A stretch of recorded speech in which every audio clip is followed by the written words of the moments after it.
Empire of Ashes, Episode 8, Heat and Force, written by Mia.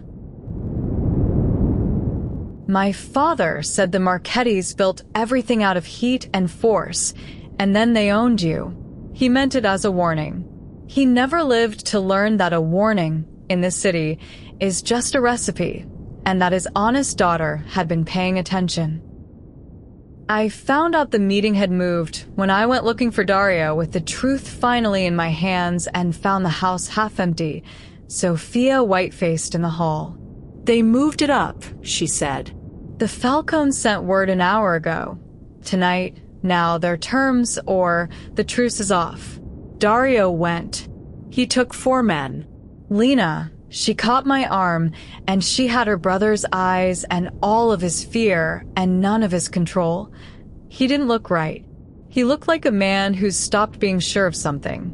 What's happening? What is happening to my family? Where? I said. Sophia, where?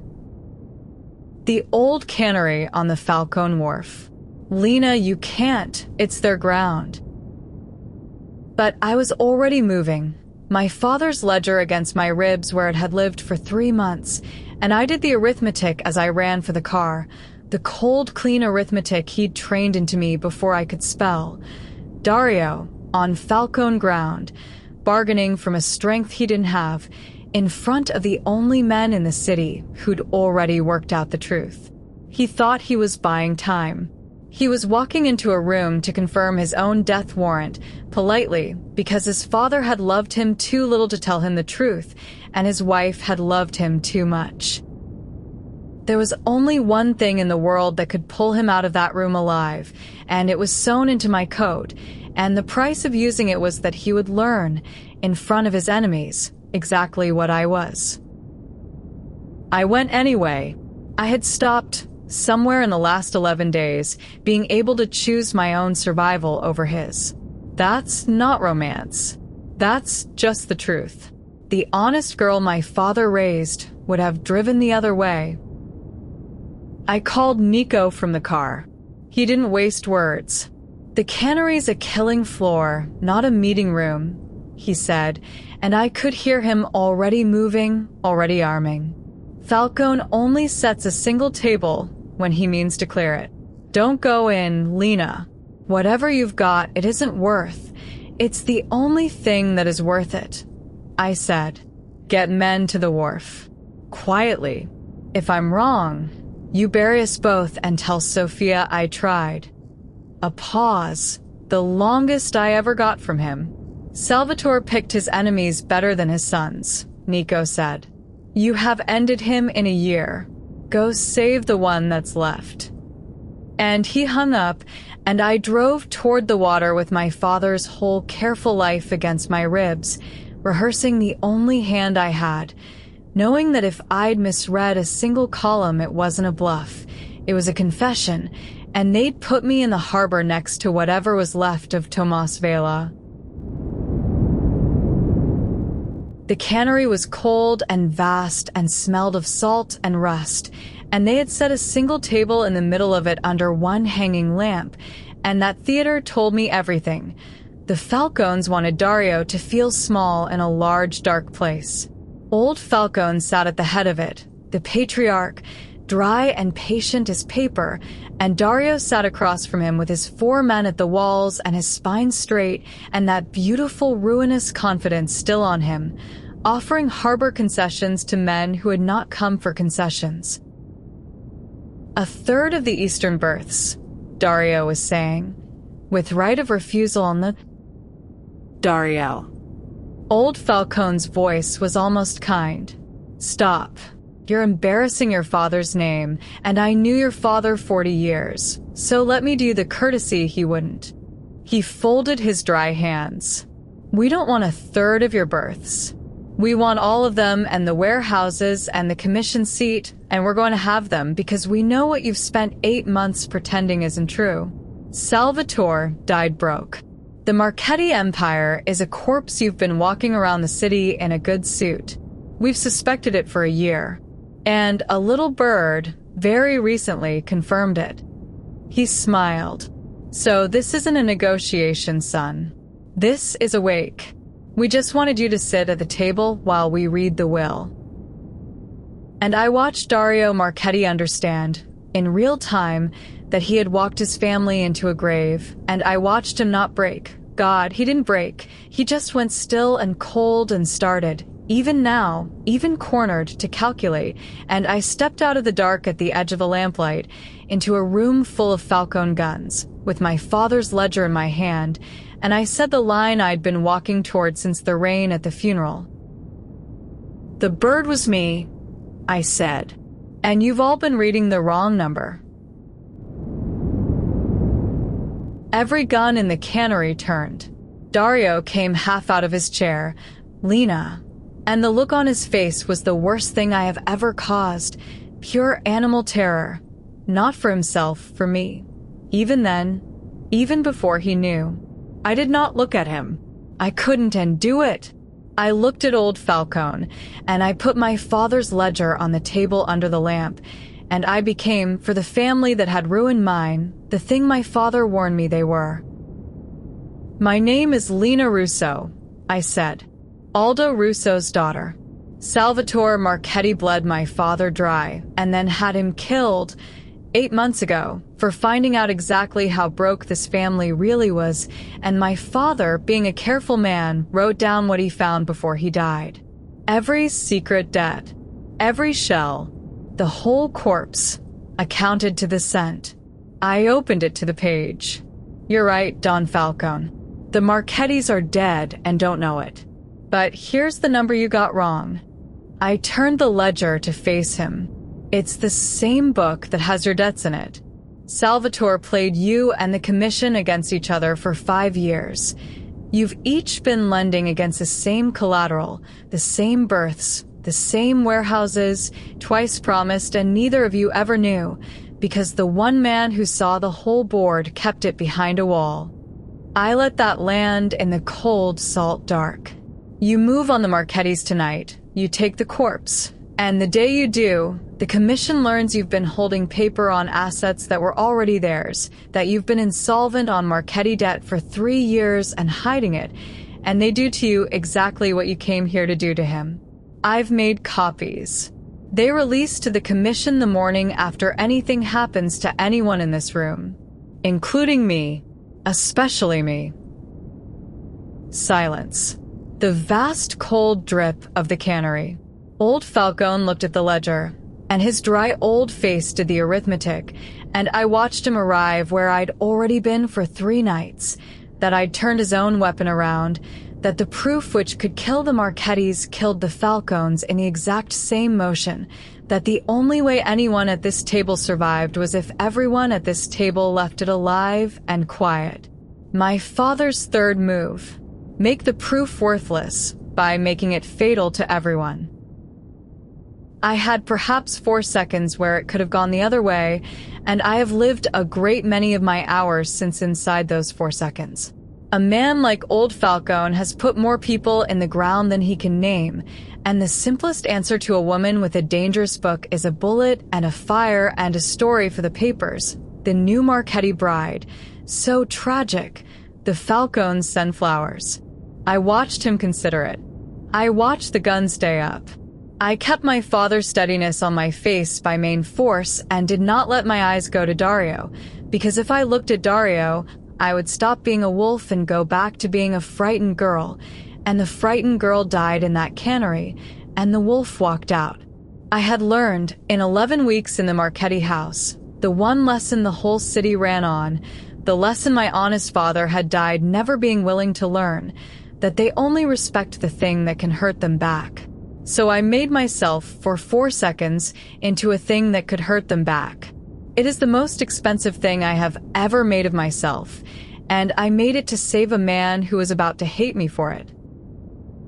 Salvatore, old Falcone said at last, softly, with something that was almost admiration and almost grief, would never in his life have seen that coming. A daughter. He closed the ledger with one dry finger. He looked at me a long moment, and then he stood and gathered his men with a glance, and said the words that meant we'd live. The truce holds. Tell your commission friends nothing, and they'll hear nothing from us. Your father raised a wolf and married it to the wrong family, Marchetti. My condolences." And the Falcones walked out of the cannery and left the corpse standing, because a corpse that can take you into the grave with it gets to keep pretending to be alive. I had done it. I had saved them all. The family, Sophia, Nico, Dario, alive. Everyone on Falcone ground, with 11 days to spare. And then I turned to look at my husband and learned the price. He was standing. He'd risen at some point, and I hadn't seen, and he was looking at me across the table and the closed ledger and the cold lamplight, and the wall was back. Not the careful stillness I'd learned to read the tiredness behind.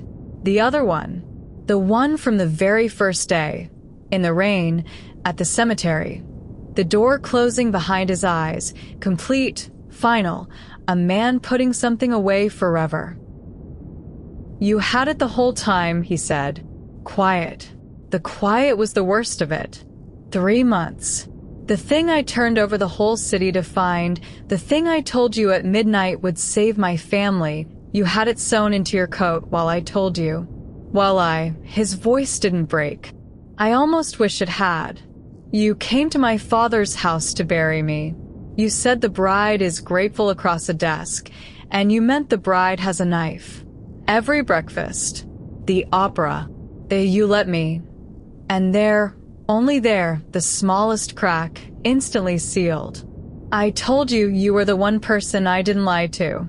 And you are the one person who is lying to me about everything that has ever mattered." Dario. Every word of it is true, and I was going to tell you tonight. I came here to tell you. You came here to save me. He said save like it was the cruelest word in the language, and from him, now it was, with the bomb you'd been carrying since the day we met. You loved me by lying. Do you know? No, you don't. You can't. He picked up my father's ledger off the table, the proof, the last thing Aldo Russo ever made, and he held it out to me, not throwing it, worse than throwing it, returning it, the way you return a thing to a stranger.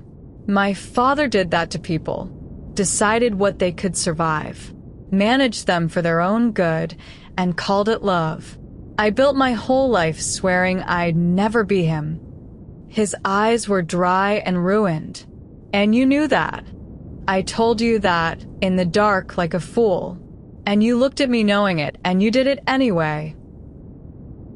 I did it to keep you alive. I know, Dario said. That's what makes it the same. I tried one more time. I am my mother's child as well as my father's, and my mother gave everyone the benefit of the doubt, and it bankrupted her, and she never once regretted it. Your father is the reason I came, I said, but you're the reason I stayed. I need you to hear the order of it, Dario. I came here a blade. You're the thing that turned me back into a person. Every lie I told you these 3 months was true underneath. The steadiness, the breakfasts, I stopped performing somewhere around the 3rd one, same as you. I didn't save you tonight out of guilt. I saved you because I cannot live in a world that doesn't have you stubbornly holding up a dead empire in it. And that isn't penance. It's the realest thing I've got. And you can throw it back in my face, but you cannot make it untrue. For one heartbeat, something moved behind the closed door of him, and I thought there, that's him, he's still in there.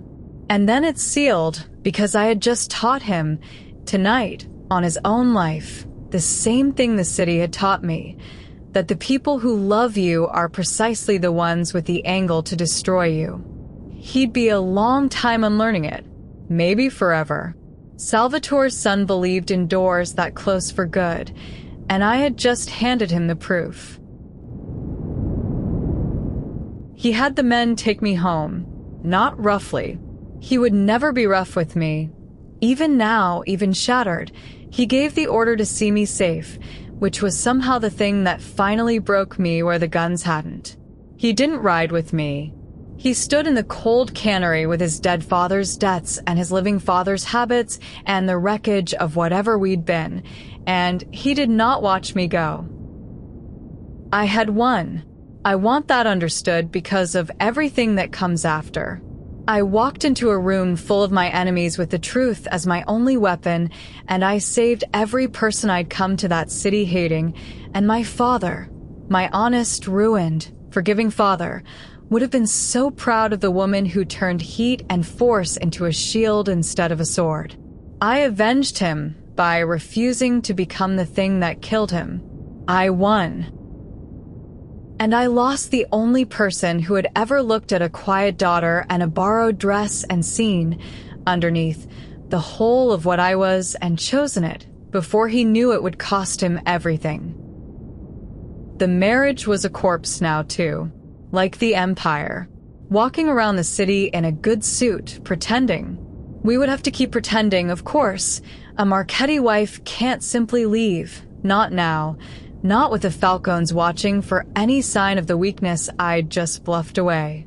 We would go home to the glass house and the breakfasts and the opera box, and we would perform the marriage we'd accidentally meant for an audience of killers, with the truth finally, permanently between us.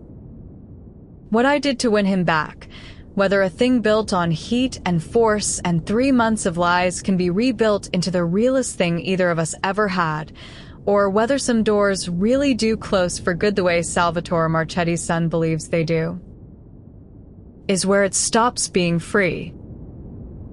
To be continued in episode 9. You've reached the end of the free chapters. Episodes 1 to 8 were the door Lena walked through.